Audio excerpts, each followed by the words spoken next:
အမျိုးဘာသာသာသနာကိုချစ်တဲ့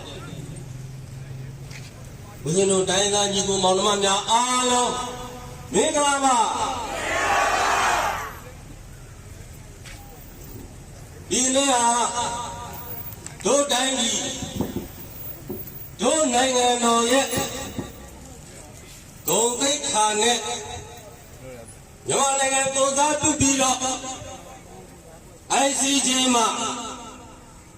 တရားရင်ဆိုင်နေတဲ့ဥက္ကိုကိုလန်ဥဆောင်တဲ့မြန်မာကိုယ်စားလှယ်အဖွဲ့ကိုဂုဏ်ပြုထောက်ခံတဲ့ပွဲဆိုတာသိကြသလားဟုတ်ပြီဒီလိုကြောင့်မို့လို့နည်းနည်းပြောမယ်ဒီအပိုင်းမှာ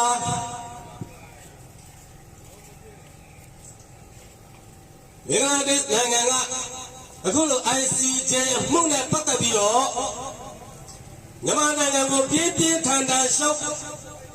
ချကန့်ကွက်နေတဲ့ကိစ္စတွေရှိသလားမရှိဘူးလားဟုတ်ပြီသူတို့ကန့်ကွက်ရှောက်ချနေတဲ့အဓိကအကြောင်းရင်းကဘယ်နှချက်ရှိလဲမေးရင်ပေါင်းချက်ရှိတယ်ဘယ်နှချက်လဲဘာကြောင့်လဲဆိုတော့သူတို့ဖန်နေရတဲ့စိတ်ညှိုးတွေပြတ်သွားမှာကြောက်လို့နံပါတ်1ချက်သူတို့တွေဖန်တီးလာတဲ့စံညွှန်းတွေပြတ်သွားမှာကြောက်လို့ဘင်္ဂလားဒေ့ရှ်နိုင်ငံဟာ